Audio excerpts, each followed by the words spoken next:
Operation Side Hustle. Print on Demand.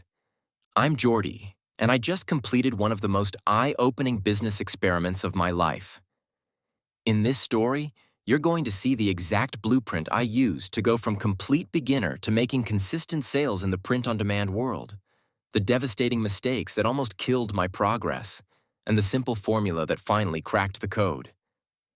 I'm about to show you how a personal trainer with zero artistic skills turned $200 in 60 days into a passive income stream that's still paying me today. If you've been following along, you know I've been trying different ways to make extra money for my family while working as a personal trainer. In my last story, I shared my experience with PDF farming. How that ended? Well, please check it out yourself because it's a serious business model that deserves its own deep dive. But here I am again, ready to tackle something completely different. This time, it's print on demand, or POD as people call it online. The concept seemed almost too good to be true when I first stumbled across it during one of my late-night research sessions. Instead of buying inventory up front or dealing with suppliers like in dropshipping, you create designs, upload them to platforms, and they handle everything else: printing, shipping, customer service. You only get paid when someone actually buys your product. What caught my attention wasn't just the low barrier to entry, but the creative aspect. As someone who spends most days counting reps and correcting form, the idea of creating something visual felt refreshing. Sure, I can't draw to save my life, but the internet promised there were ways around that. Free design tools, templates, even AI-generated art. Apparently, artistic skill wasn't the roadblock I thought it would be. The timing felt right too. My kids were finally sleeping through the night more consistently, which meant I could dedicate those quiet evening hours to something productive instead of mindlessly scrolling through social media. My wife Sarah had been supportive of my previous attempts, understanding that these experiments weren't just about making money. They were about building something for our family's future. I gave myself the same parameters as before: 60 days, $200 budget, and 1.5 to 2 hours per day. That's roughly 10 to 15 hours per week. The same time I'd normally spend watching Netflix or getting lost in Instagram Reels. The goal wasn't to replace my training income immediately, but to see if I could build something that might grow over time. The research phase began like it always does, with overwhelming information overload. YouTube tutorials, blog posts, Reddit threads, Facebook groups. Everyone had an opinion about which platform was best, what niches were saturated, whether you needed expensive design software or if free alternatives would suffice. Some people claimed they were making thousands per month, while others warned that the market was too competitive for newcomers. What struck me most was how different this felt from my previous attempts. Dropshipping was all about finding products that already existed and marketing them better. PDF farming focused on packaging information people needed. But print on demand felt more personal somehow.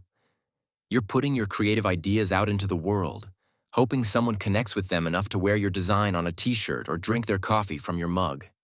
The platforms themselves were fascinating. Etsy, Amazon Merch on Demand, Printful, Teespring, Now Spring, Redbubble, each with their own rules, fee structures, and audiences.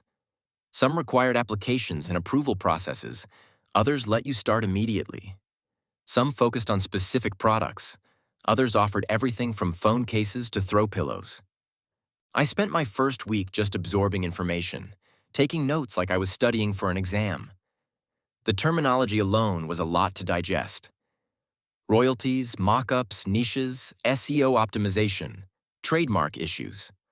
Unlike my previous business attempts where I could jump in quickly, this one required understanding design principles, target markets, and creative processes I'd never considered. But what really got me excited was the sustainability aspect. With dropshipping, I was always worried about suppliers changing prices or products disappearing.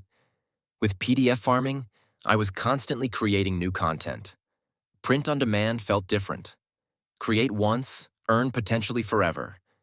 A good design could sell for months or even years without any additional work from me. My family noticed my enthusiasm. During dinner, I'd catch myself sketching potential design ideas on napkins or getting distracted thinking about what messages might resonate with different audiences. My kids thought it was funny that Daddy was suddenly interested in art, even though my stick figures still looked like aliens. The $200 budget would go toward design tools if needed, maybe some stock photos or fonts, and whatever platform fees came up. Most importantly, it would cover my learning curve, the inevitable mistakes and failed designs that would teach me what actually worked. As I closed my laptop that first night, surrounded by pages of notes and half-formed ideas, I felt that familiar mix of excitement and uncertainty. This wasn't just about making money. It was about learning a completely new skill set, understanding visual communication, and maybe discovering a creative side I didn't know existed. The next 59 days were going to be interesting. The platform research phase consumed my second week entirely. Every evening after putting the kids to bed, I'd open my laptop and dive deeper into the print-on-demand ecosystem. What seemed simple at first, just upload designs and sell stuff, revealed layers of complexity I hadn't anticipated. Amazon Merch on Demand kept appearing in every success story I read, but their application process was notoriously difficult. People waited months, sometimes years, to get accepted. Some never heard back at all. I submitted my application anyway, knowing it was a long shot, but kept researching alternatives I could start with immediately. Etsy felt familiar from Sarah's occasional craft supply purchases. The platform had a built-in audience looking for unique, personalized items. But the more I researched, the more I realized Etsy wasn't just about uploading designs. It was about understanding their specific SEO system, competing with established sellers, and managing customer service directly. The creative freedom was appealing, but the business management side felt overwhelming. Redbubble emerged as the most beginner-friendly option. No application process, decent traffic, and they handled everything after upload. The trade-off was lower profit margins, sometimes just a few dollars per sale. But for learning the ropes, it seemed perfect. I could focus on creating designs without worrying about customer complaints or shipping issues. Printful caught my attention because it integrated with multiple platforms. You could use their printing services but sell through your own Etsy shop, or connect to Shopify if you wanted your own website. The flexibility was attractive, but it also meant more complexity and potentially more things to manage. Then there was Teespring, recently rebranded as Spring. They offered higher profit margins than Redbubble but required more marketing effort on your part. Their platform felt more like a tool for people who already had audiences, influencers, YouTubers, people with established social media followings. As someone starting from zero, it felt intimidating. I created spreadsheets comparing commission rates, product options, approval processes, and marketing requirements. Redbubble offered 10 to 20% royalties depending on the product. Etsy let you set your own prices but charged listing fees and transaction fees. Amazon Merch offered higher percentages but required that elusive acceptance first. The product variety was staggering. T-shirts were the obvious starting point, but platforms offered everything from wall art to laptop sleeves, from face masks to shower curtains. Some people recommended starting with multiple product types to see what sold best. Others suggested focusing on one category to build expertise. During my research, I discovered the importance of niches. Successful POD sellers didn't just create random designs. They targeted specific communities, interests, or demographics. Dog lovers, nurses, teachers, gaming enthusiasts. The more specific, the better. But finding profitable niches that weren't oversaturated required tools and research I wasn't sure how to navigate yet. The trademark and copyright warnings were sobering.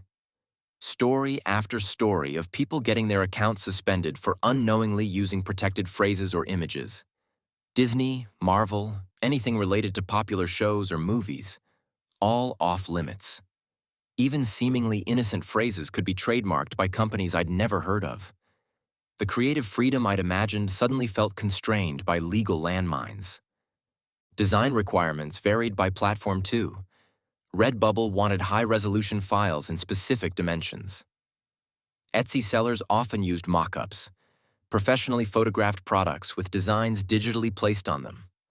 Amazon had strict content policies and technical specifications. What worked on one platform might not work on another. I spent hours watching YouTube tutorials from successful POD sellers. Their journeys were encouraging, but also highlighted how much work was involved. The ones making significant money were treating it like a full-time job, uploading dozens of designs weekly, constantly researching trends, managing multiple platforms simultaneously. By week's end, I'd decided to start with Redbubble for learning purposes, then expand to Etsy once I understood the basics. Amazon would remain a long-term goal if my application ever got approved. The plan was simple.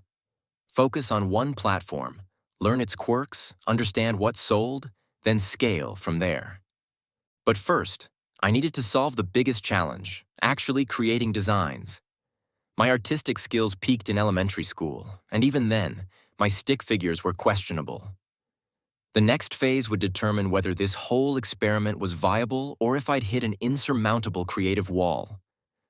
I closed my research notebooks feeling both informed and overwhelmed. The print-on-demand world was bigger and more complex than I'd realized, but at least now I had a roadmap. Tomorrow, the real work would begin. The hardest part wasn't learning Canva or figuring out file formats. It was accepting that I couldn't draw, at all. Sitting at my kitchen table with my laptop open, I stared at the blank canvas like it was mocking me. Every YouTube tutorial made design look effortless, but my first attempts looked like a 5-year-old had discovered Microsoft Paint. My initial approach was to recreate designs I'd seen that were successful. How hard could it be to make text look good? Turns out, incredibly hard. My first attempt at coffee fueled in what I thought was a cool font looked like a ransom note.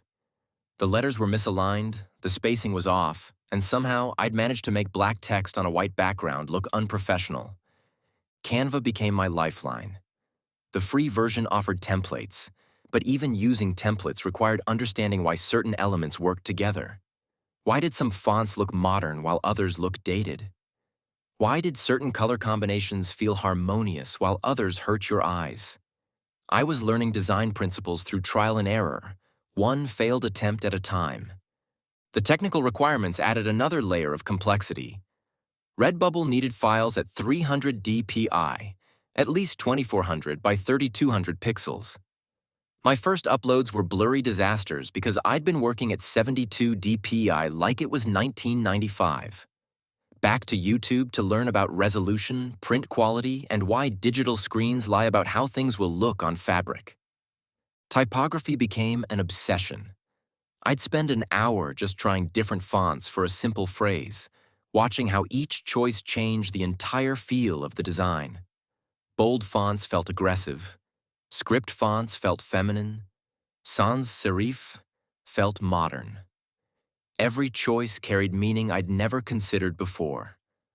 My breakthrough came when I stopped trying to be artistic and started being functional. Instead of creating complex graphics, I focused on simple text-based designs with clear messages. Dad joke loading, with a simple progress bar made from rectangles. It wasn't fancy, but it communicated clearly and used elements I could actually manage. Color theory was another rabbit hole. I learned that certain colors work well together not because they're pretty, but because of their position on the color wheel. Complementary colors, analogous colors, triadic color schemes. Suddenly, my random color choices had scientific backing. My designs started looking more intentional, even if they were still simple. The stock elements in Canva saved me from my artistic limitations. Pre-made icons, shapes, and illustrations could be combined in ways that looked professional without requiring actual drawing skills. A coffee cup icon plus the right text plus good spacing could create something that looked like a real design, not a beginner's attempt. Mockups became crucial for seeing how designs would actually look on products. My coffee mug design looked great on my laptop screen, but ridiculous when I saw it on an actual mug mockup. Proportions were wrong, text was too small. The whole thing needed to be reconsidered from a practical perspective. I started keeping a design journal, documenting what worked and what didn't. Text needs to be bigger for mugs. Avoid thin fonts on t-shirts. Always check how it looks in black and white. These weren't creative insights. They were practical lessons learned through failure. The most humbling moment came when I showed my first batch of designs to Sarah. She was encouraging but honest. They looked like someone had just discovered design software, which was exactly what had happened. Her feedback helped me see my work from a customer's perspective, not a creator's. By the end of 2 weeks, I had a basic understanding of Canva's tools and a growing list of design principles. My creations were still simple, but they were functional and properly formatted. More importantly, I'd overcome the intimidation factor. Design wasn't magic. It was a learnable skill that improved with practice. Finding the right niche felt like trying to solve a puzzle where half the pieces were missing and the other half kept changing shape. Everyone online talked about niches like they were obvious. Just find an underserved market. But actually, identifying one that wasn't oversaturated proved nearly impossible for someone starting from zero. My first instinct was fitness, obviously. I understood the community, knew their pain points, and could speak their language authentically. But a quick search on Redbubble revealed thousands of gym-related designs. No pain, no gain. Beast mode. Sweat is fat crying. Every motivational phrase I could think of already existed in dozens of variations. The competition was overwhelming. I pivoted to what I knew secondhand: parenting. Between my own experience and conversations with clients who were also parents, I understood the daily struggles and small victories. Surviving on coffee and chaos felt relatable, but again, the parent humor market was flooded. Funny mom shirts, dad joke collections, family-themed designs, all heavily represented. The research process became consuming. I'd spend entire evenings browsing successful shops, trying to reverse engineer their success. What made certain designs sell thousands of copies while others sat ignored? Some patterns emerged. Specificity beat generality. Humor worked better than inspiration, and timing mattered more than I'd realized. I discovered tools like Marmalade and eRank that analyzed Etsy search trends, but their subscription costs ate into my $200 budget before I'd even sold anything. Instead, I relied on free methods, manually searching keywords, studying bestseller lists, and analyzing what appeared in platform recommendations. The pet niche caught my attention during a late-night research session. Dog owners, specifically, seemed incredibly passionate about expressing their love for their pets. Dog mom, rescue dog dad, breed-specific designs. The market was active but felt approachable. I didn't own a dog, but I could research popular breeds, common owner experiences, and trending pet-related topics. But doubt crept in immediately. Was it ethical to create designs for communities I wasn't part of? The internet was full of debates about authenticity and print on demand. Some argued that good research could substitute for personal experience. Others insisted that only genuine community members should profit from niche-specific designs. I tested the waters with teacher appreciation designs, inspired by my kids' educators. Teaching is a work of heart. Caffeinated teacher. I survived virtual learning.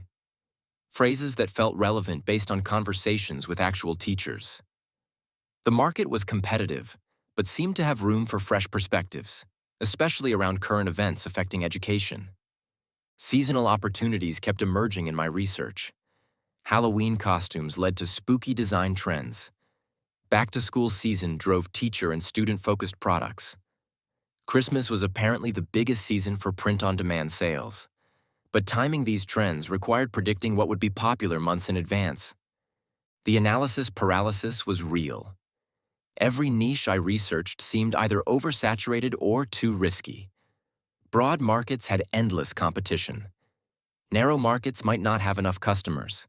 Finding the sweet spot between big enough to matter and small enough to compete in felt impossible. Gaming emerged as a potential opportunity. My younger clients often discussed popular games, streamers, and gaming culture. The community was passionate, constantly evolving, and willing to spend money on self-expression. But copyright concerns were everywhere.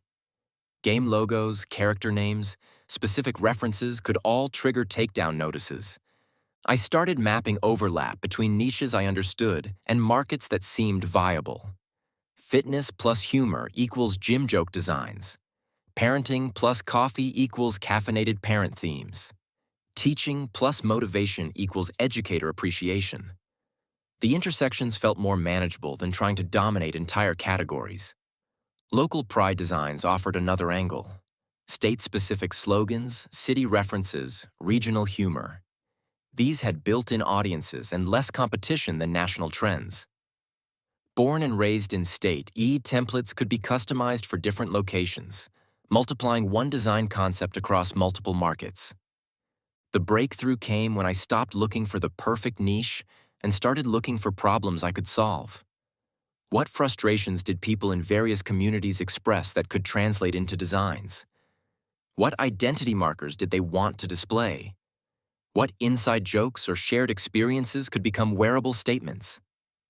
My notebook filled with potential directions: nurse humor, plant-parent pride, introvert celebration, small business owner struggles. Each represented a community with specific language, shared experiences, and purchasing power. The question wasn't finding the biggest market. It was finding markets where I could create authentic, relevant designs that solved real problems or expressed genuine identity. By month's end, I'd narrowed my focus to 3 test niches: dog lovers, coffee enthusiasts, and teacher appreciation. Each felt approachable, had active communities, and aligned with experiences I could research authentically. The real experiment was about to begin. Upload day felt like standing at the edge of a diving board, knowing you had to jump, but terrified of the belly flop waiting below. After weeks of research and design attempts, I finally had my first batch ready. 5 designs targeting my chosen niches. My hands were actually shaking as I logged into Redbubble for the first time as someone about to become a seller. The upload process was more complex than I'd expected. Each design needed to be configured for different products: T-shirts, mugs, stickers, phone cases. What looked perfect on a T-shirt might be too small for a mug or positioned wrong for a phone case. I found myself adjusting placement and sizing for each product type, a process that took hours instead of the minutes I'd naively anticipated. My first design was "Dog Hair Don't Care." Simple text with a small paw print icon. Writing the product description felt like crafting a personal ad. How do you make a simple slogan sound compelling? I studied successful listings, borrowing structure while trying to maintain authenticity. Perfect for the proud dog parent who knows that fur is just a fashion accessory, I wrote, hoping it struck the right tone between humor and relatability. Tags were crucial but limited. Redbubble allowed only a certain number, and each needed to be strategic. Dog, dog mom, dog dad, pet lover, funny dog. I was guessing at how potential customers might search, hoping my assumptions aligned with reality. Every tag felt like a small bet on human behavior. The pricing decision kept me awake at night. Set prices too high, and nobody would buy from an unknown seller. Too low, and I'd barely make anything per sale. I researched competitor pricing, finding a range from $2 to $8 profit per t-shirt depending on the seller's confidence and reputation. I started conservatively at $3 profit per shirt, figuring volume mattered more than margins when building credibility. My second upload was coffee-themed. But first coffee with a simple steaming mug graphic. The market was saturated, but I'd tried to differentiate with cleaner typography and better spacing than most competitors. It was a test of whether execution could overcome oversaturation in popular niches. The teacher appreciation design felt most personal. Teaching is my superpower, with a subtle cape icon. Sarah had helped brainstorm this one during dinner, sharing stories from parent-teacher conferences that informed the messaging. Having her input made the design feel more authentic, less like outsider guesswork. Each upload triggered a mix of excitement and anxiety. These weren't just digital files anymore. They were products available for purchase by anyone in the world. The thought that someone in Australia could theoretically buy my "Dog Hair Don't Care" shirt felt surreal and terrifying simultaneously. The waiting began immediately. Redbubble warned that new designs could take time to appear in search results, and new sellers needed to build credibility before getting prominent placement. I refreshed my shop page obsessively, watching view counts that barely moved and sales figures that remained stubbornly at zero. Product mock-ups became my obsession. Seeing my designs on actual t-shirts, mugs, and stickers made them feel real in a way that flat digital files hadn't. But mock-ups also revealed flaws I'd missed. Text that was too small, graphics that looked awkward when actually placed on products, color choices that didn't translate well to fabric. I started promoting to my immediate circle, sharing links with family and friends. Sarah bought the first item, the teacher design on a mug, partly out of support, but also because she genuinely liked it. That first sale notification was intoxicating, even though I knew it wasn't a real market validation. The analytics dashboard became a daily check-in. Views, favorites, and sales, or lack thereof, told stories about customer behavior I was just beginning to understand. Why did some designs get views but no sales? Why did others get ignored entirely? The data was sparse, but every number felt significant. Sleep patterns shifted around checking stats. Morning coffee came with dashboard reviews. Evening routines included analyzing any changes in metrics. The passive income promise of print on demand didn't account for the active obsession it created in beginners desperate for validation. Week 1 results were humbling. Dozens of views, a few favorites, and only Sarah's pity purchase. But the designs existed, they were discoverable, and the infrastructure was working. The foundation was laid, even if the house wasn't built yet. The real learning was just beginning. Customer behavior, platform algorithms, seasonal trends. All the theory I'd researched was about to meet reality. Whether my designs would sink or swim depended on factors I was only starting to understand. The harsh reality of build it and they will come hit me like a cold shower 3 weeks into my print-on-demand journey. My 5 designs were live, properly tagged, and theoretically discoverable, but the organic traffic was practically non-existent. Views trickled in at a rate of maybe 2 or 3 per day across all designs combined. It became clear that simply uploading wasn't enough. I needed to actively drive people to my products. Marketing on a zero budget meant getting creative with free platforms, starting with social media I already used. I created an Instagram account dedicated to my designs, posting mock-ups with casual captions about the inspiration behind each piece. But talking to an audience of 0 followers felt like shouting into a void. My first post got 3 likes: Sarah, my mom, and what appeared to be a bot account. Facebook groups became my research lab for understanding target audiences. I joined dog owner groups, teacher communities, and coffee enthusiast pages, not to spam my products, but to understand how these communities talked, what they complained about, and what made them laugh. The language people used in these groups was gold for improving my design concepts and product descriptions. Pinterest emerged as a surprisingly valuable platform for print-on-demand marketing. I started creating boards around my niches: funny dog quotes, teacher appreciation ideas, coffee lover humor, and pinning my designs alongside relevant content from other creators. The platform's visual nature suited product mock-ups perfectly, and I noticed some pins getting saved and shared organically. The learning curve was steep. Each platform had its own unwritten rules, optimal posting times, and community etiquette. What worked on Instagram flopped on Facebook. Pinterest required consistent pinning and strategic hashtag use.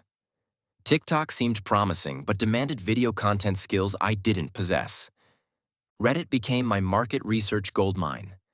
Subreddits like r dogs, r teachers, and r coffee were full of authentic conversations about daily frustrations, inside jokes, and community-specific humor. I never posted my products directly. That would have been instant suicide. But lurking taught me more about these audiences than any marketing course could. Email marketing felt too advanced for my current stage, but I started building the foundation anyway. I created a simple newsletter sign-up offering funny design previews to anyone interested. The list grew slowly, maybe 1 or 2 sign-ups per week, but it felt like building something sustainable for the future. The organic reach on social platforms was dismal. Instagram's algorithms seemed to bury posts from accounts with tiny followings. Facebook prioritized content from friends and family over business pages. Even my best posts reached maybe 20 to 30 people, and engagement was minimal. I experimented with hashtag strategies, researching which tags were popular but not oversaturated. Dog Mom had millions of posts but might still drive some traffic. Coffee Addict was competitive but relevant. Teacher Life resonated with educators but competed with established education accounts. Content creation became a daily challenge. How do you make a simple text design interesting enough to share? I started photographing my mock-ups in different settings. The coffee mug on my kitchen counter, the t-shirt design laid out with actual workout gear. Real-life context made the products feel more authentic and relatable. Collaboration attempts mostly failed. I reached out to small influencers in my target niches, offering free products in exchange for mentions.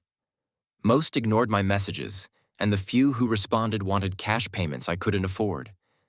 The influencer marketing world was clearly beyond my current budget and credibility level. User-generated content became my holy grail. When Sarah wore her teacher appreciation shirt to a school event, she got compliments from colleagues. I asked her to take a photo, which became my first piece of authentic user content. It performed better than any staged mock-up I'd created. The realization hit me that marketing wasn't just about promoting products. It was about building relationships with communities. People needed to know who I was, why I was creating these designs, and what value I brought beyond just selling stuff. The personal story behind the products mattered more than the products themselves. Time management became crucial.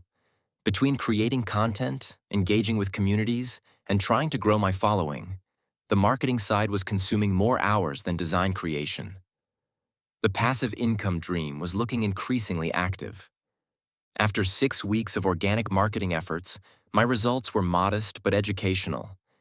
Instagram followers had grown to about 50, mostly other print-on-demand beginners following each other. Pinterest was driving some traffic but no sales. Facebook felt like a dead end. But I was learning which messages resonated and which fell flat. The foundation was building slowly. Each platform taught me something about my audiences, my messaging, and my products. Sales were still minimal, but the marketing education was invaluable for the long term. By week 7, the data was telling me uncomfortable truths about my initial designs. The coffee mug with But First Coffee had decent views, but 0 sales. Apparently competing with thousands of similar designs was as futile as I'd feared. My dog design was getting some engagement on Pinterest but wasn't converting to purchases.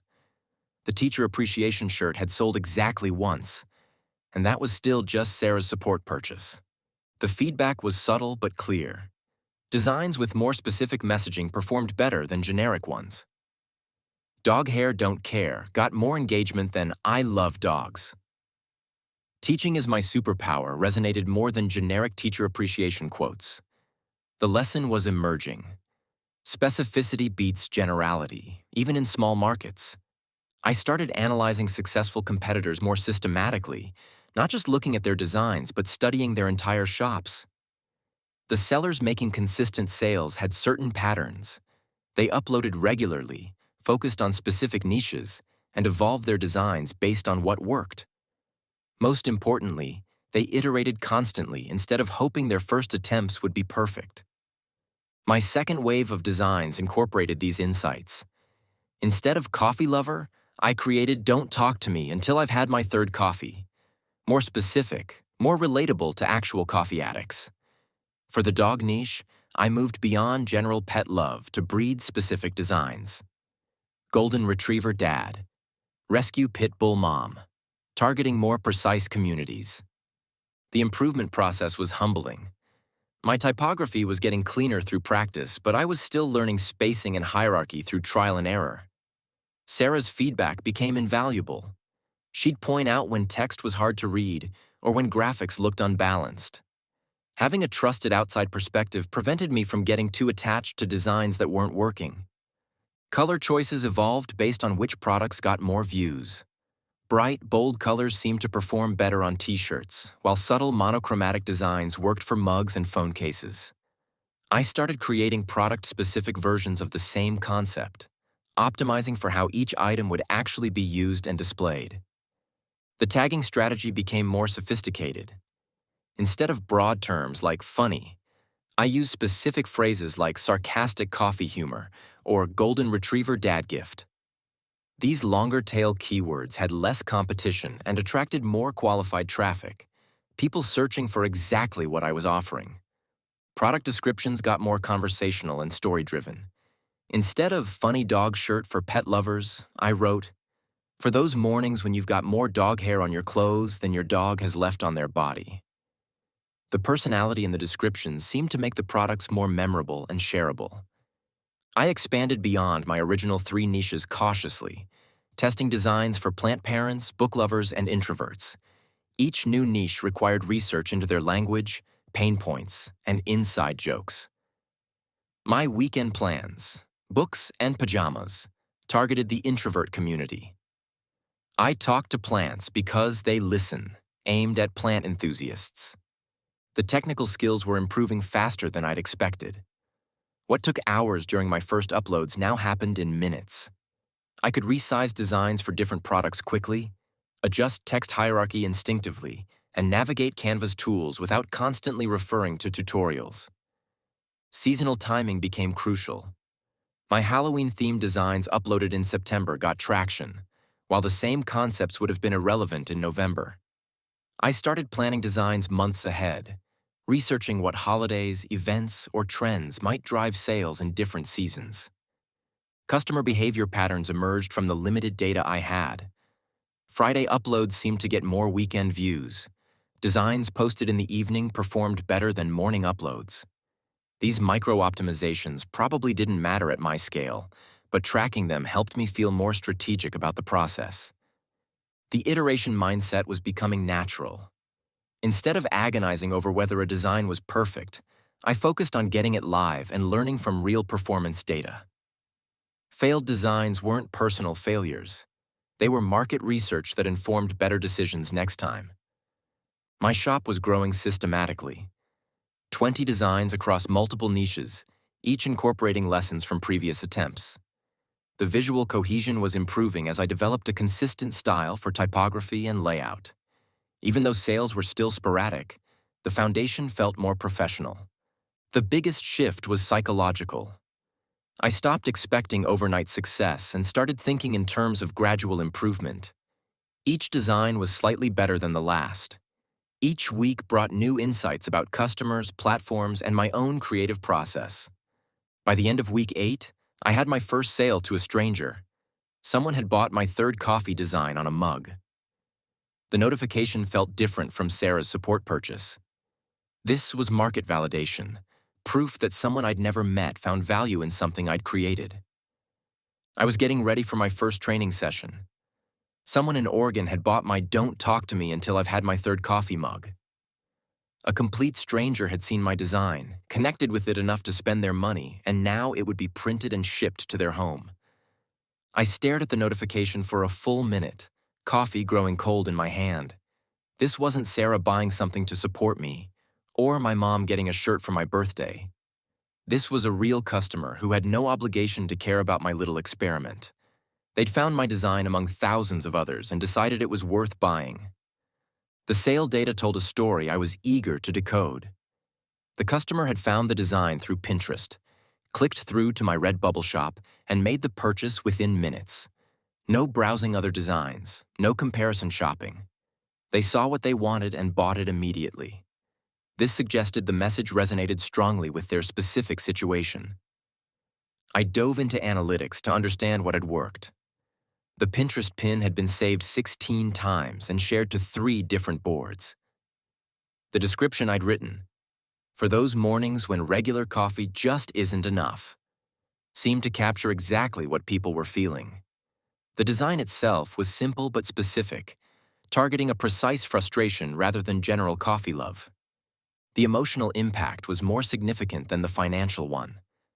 The sale netted me about $3 after fees and costs, but the validation was priceless. Months of learning design software, researching niches, and questioning whether I was wasting my time suddenly felt justified. Someone valued my work enough to exchange money for it. I started analyzing the successful design more carefully.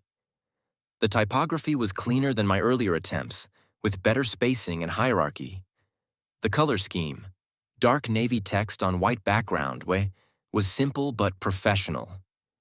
Most importantly, the message was relatable and specific without being too niche to understand. This breakthrough changed my approach immediately. Instead of creating random designs and hoping they'd work, I started reverse engineering success. What made the coffee design work? How could I apply those principles to other niches? What other specific frustrations could I address with similar clarity?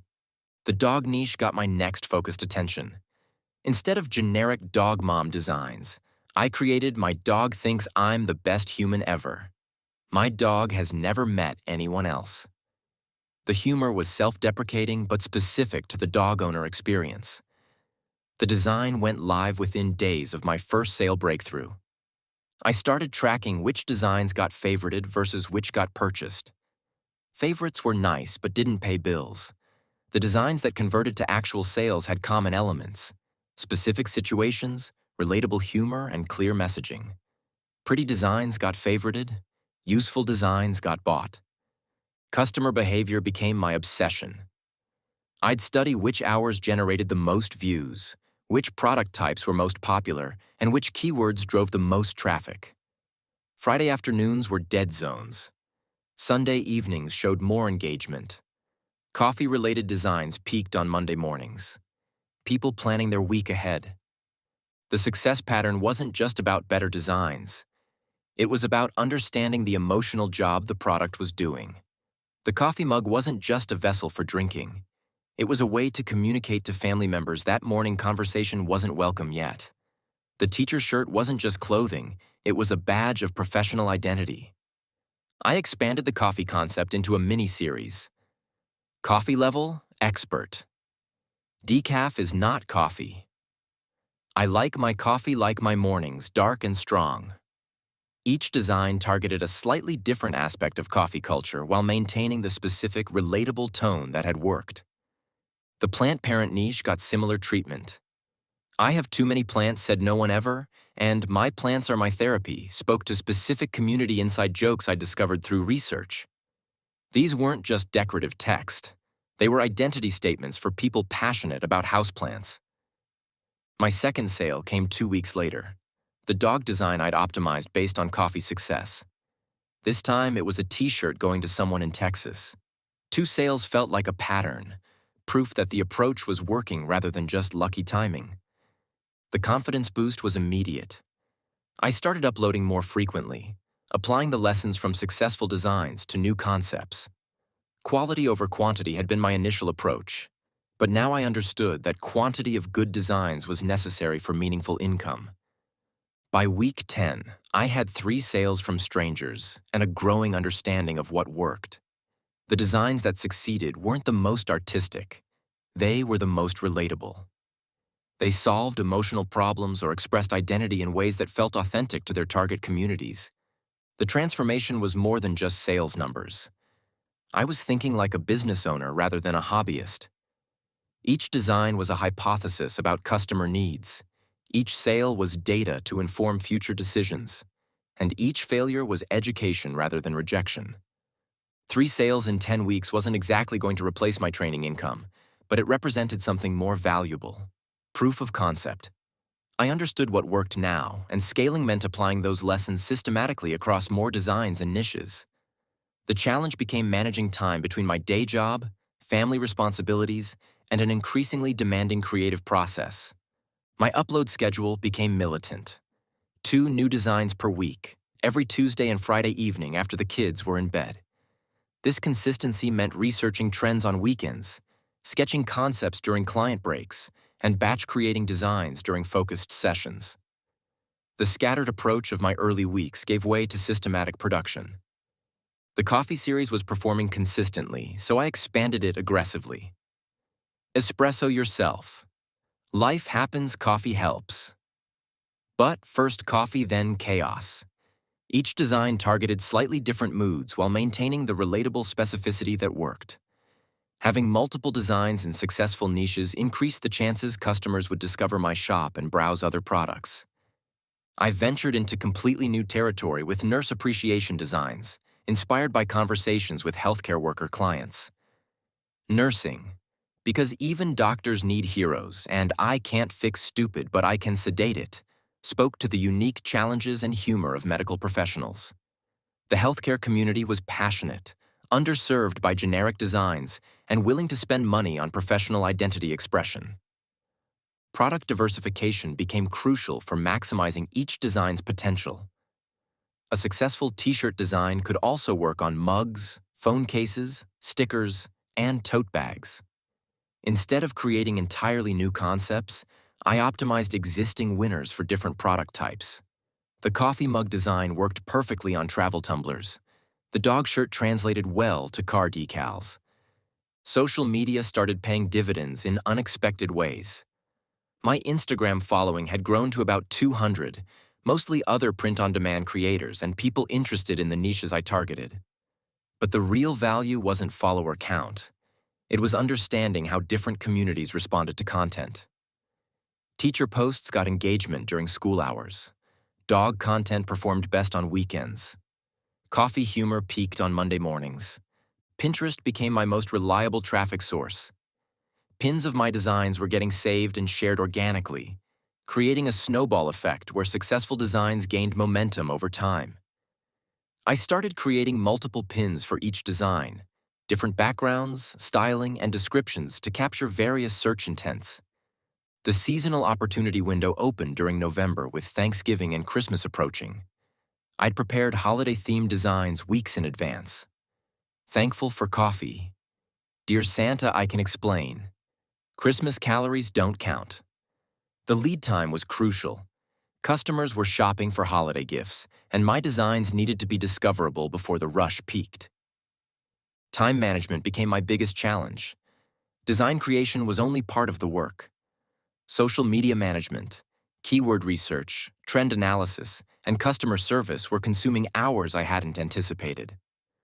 The passive income promise of print on demand was revealing itself to be quite active, especially in the growth phase.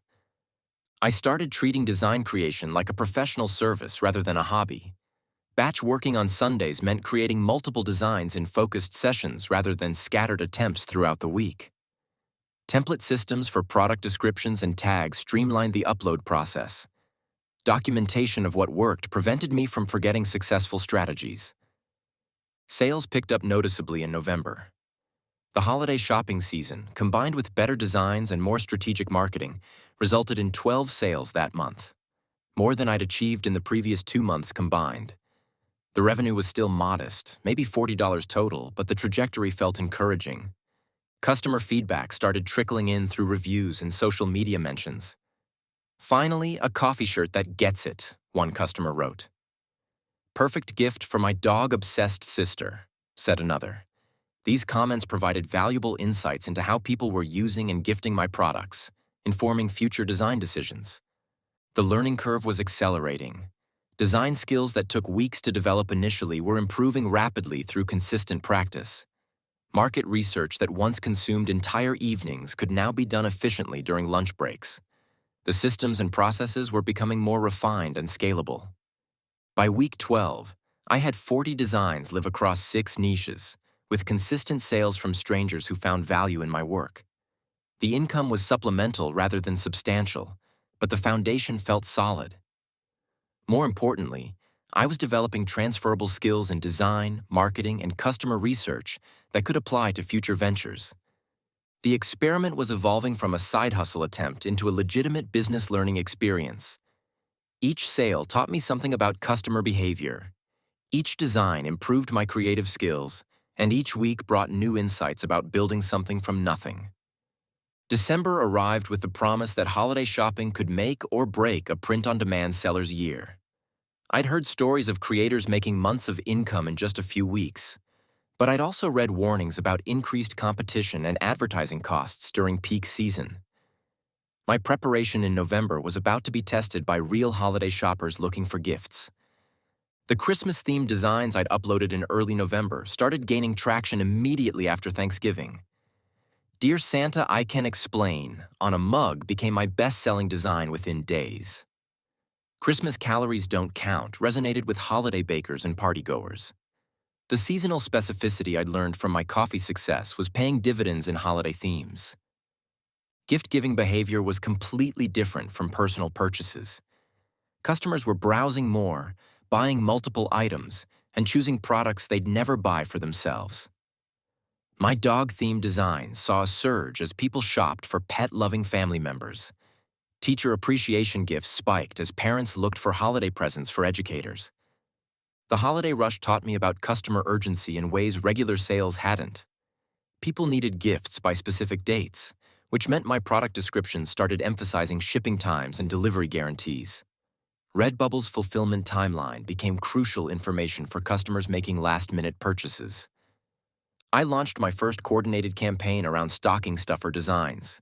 Simple, inexpensive items under $15 that worked as add-on gifts. Coffee-themed stickers, funny magnets, and small prints fit perfectly into holiday shopping budgets. These lower-priced items introduced customers to my shop, often leading to additional purchases. The analytics during December were intoxicating. Daily views jumped from dozens to hundreds. Sales notifications that once made my week were arriving multiple times daily. By mid-December, I was averaging one sale per day across all my designs. A massive improvement from the sporadic sales of previous months. Pinterest traffic exploded during holiday season. My Christmas-themed pins were getting saved to countless gift guide boards and holiday shopping collections. The organic reach that had been frustratingly slow all year suddenly accelerated as people actively searched for unique gift ideas. Valentine's Day preparation began while Christmas was still peaking. The lesson from holiday success was clear. Seasonal timing required months of advanced planning. I started creating Valentine's designs in December. Love you more than coffee. My Valentine brings me coffee. Targeting couples who shared my coffee obsession. The income from December sales reached $127, more than I'd made in all previous months combined. While still modest, it represented real money that could pay for groceries or contribute to family expenses. More importantly, it proved the scalability of the approach when timing and preparation aligned. Spring planning became my focus as December wound down. Easter, Mother's Day, Father's Day, graduation season. Each holiday represented opportunities to create timely designs for specific audiences. The seasonal calendar was becoming my business roadmap, with design creation scheduled months in advance. Teacher Appreciation Week in May was already on my radar. Having built relationships in education communities through social media, I understood which messages resonated most strongly.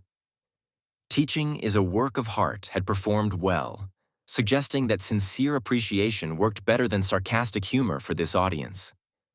The plant parent niche was showing surprising growth as people embraced plant mom and plant dad identities.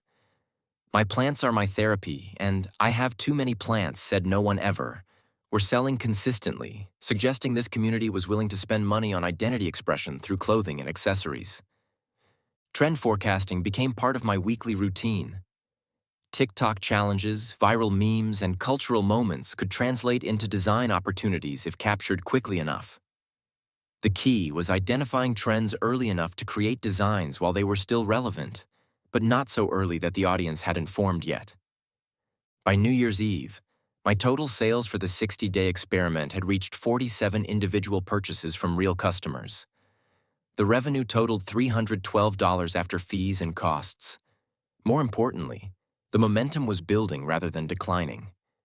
The seasonal patterns were clear now. Holiday seasons drove bulk sales, but consistent everyday themes provided steady baseline income. The key was balancing timely seasonal content with evergreen designs that sold year-round, creating multiple revenue streams that complemented each other. Looking ahead to year 2, the foundation felt solid. I had proven designs, established traffic sources, and growing social media presence.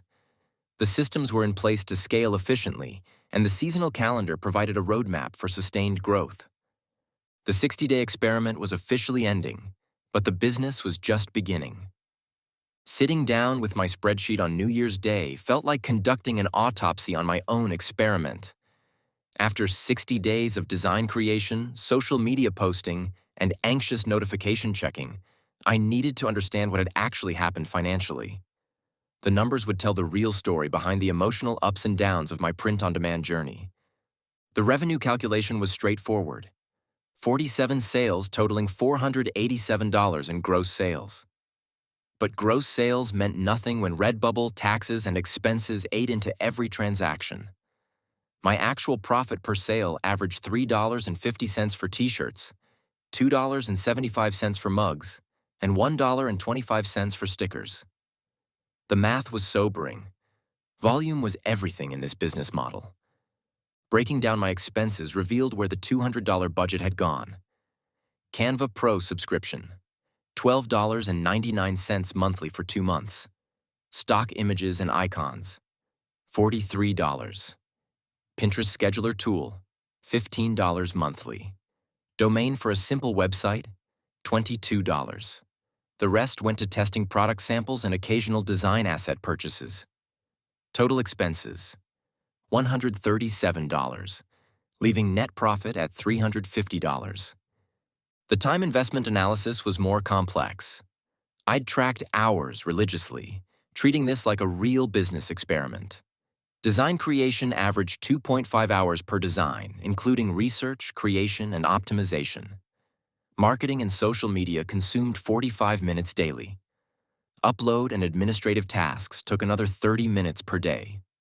Total, approximately 85 hours over 60 days, or about 14 hours per week. Revenue per hour worked out to $4.24, below minimum wage but above zero, which felt like progress. More importantly, many of those hours were front-loaded into learning curve activities that wouldn't be repeated. Future designs would be faster, marketing more efficient, and administrative tasks more streamlined. The seasonal impact was undeniable.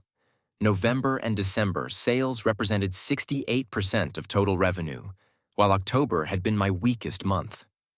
This wasn't sustainable long-term. I needed designs that sold consistently year-round, not just during gift-giving seasons. The holiday spike was encouraging, but highlighted the importance of evergreen content. Product-type performance revealed interesting patterns. T-shirts were my volume leaders, but mugs had higher profit margins. Stickers sold frequently, but barely moved the revenue needle. Phone cases were popular, but had quality issues that led to returns. Understanding these patterns would inform future product focus and design optimization.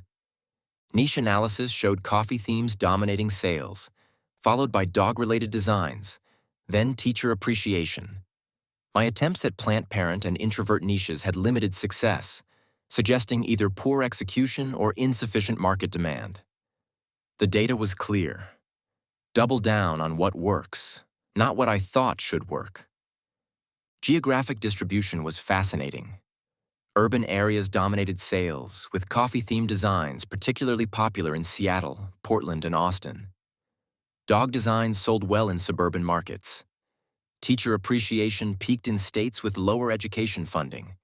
Teachers seeking professional identity validation through merchandise. The marketing attribution was eye-opening. Pinterest drove 43% of traffic that converted to sales, despite consuming the least amount of my time. Instagram engagement was high, but conversion was low. Facebook was essentially worthless for my demographics. These insights would reshape my 2024 marketing strategy entirely. Customer behavior patterns emerged from the limited data. Most purchases happened between 7 and 9 p.m. on weekdays, suggesting evening browsing habits. Weekend sales were primarily gift purchases, different messaging and positioning. Return customers were rare but valuable. They bought multiple items and provided the best profit margins. The learning curve was steep but accelerating. My final designs were significantly better than my initial attempts, both technically and conceptually. The first design took 8 hours to complete. Recent ones took 90 minutes. This efficiency improvement suggested the business model might become profitable with scale.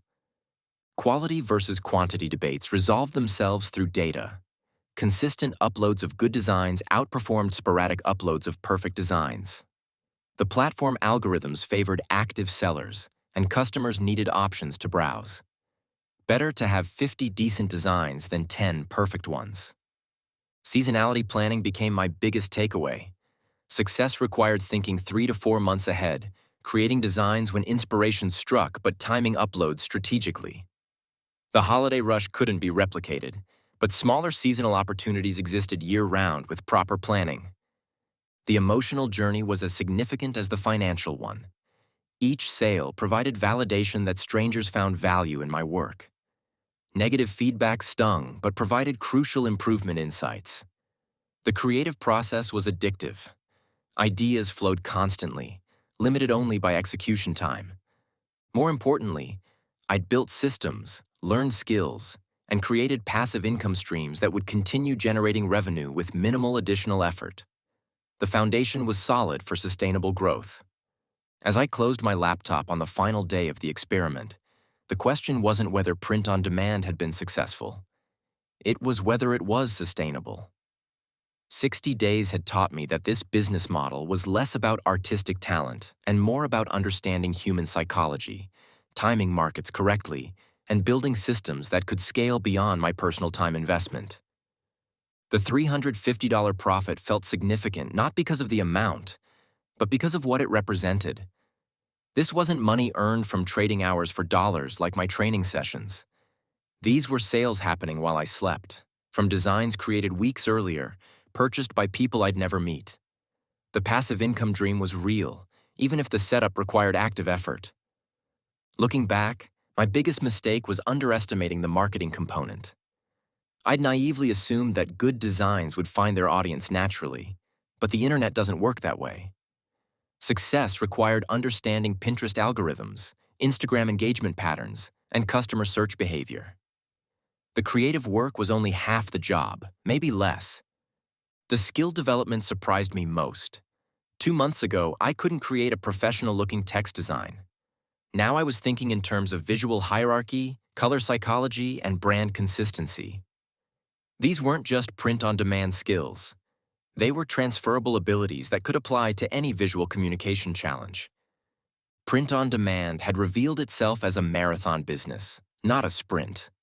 The sellers making substantial income had been at it for years, building catalogs of hundreds or thousands of designs. My 47 designs were a starting point, not a destination.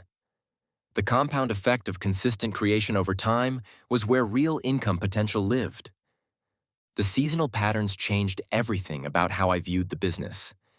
Instead of creating randomly, I was now thinking like a retail buyer, planning Valentine's designs in December, summer vacation themes in March, back-to-school concepts in May. This forward-thinking approach was essential for catching trends while they mattered. Customer research had become my most valuable skill. Understanding what made dog owners laugh, what frustrated coffee addicts, and what teachers wanted to express about their profession. These insights informed designs that resonated deeply with their intended audiences. Generic designs got lost in the noise. Specific ones found their tribes. The time investment was more manageable than I'd expected once systems were in place. Those early weeks of 20-plus hours were front-loaded learning that didn't need repeating.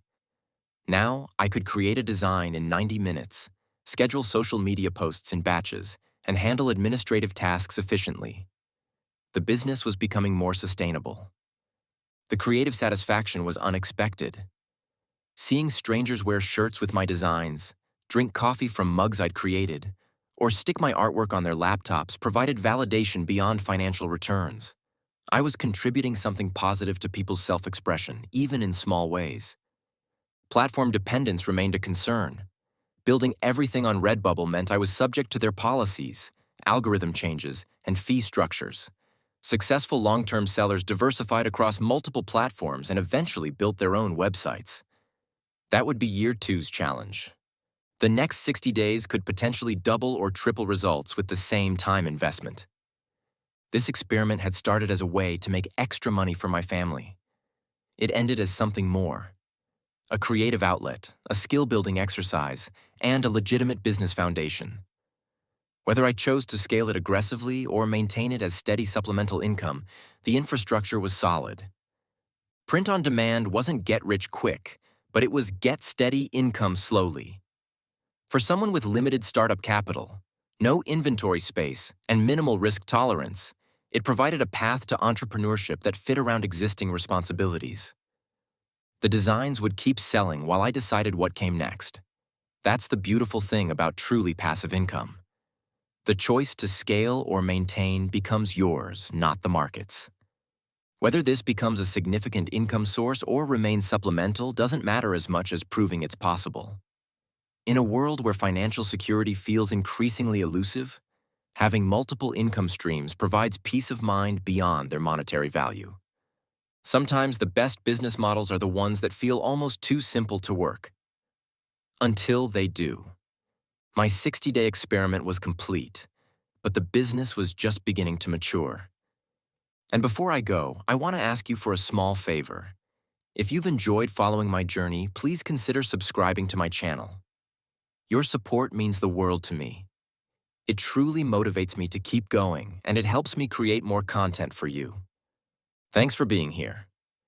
On to the next adventure.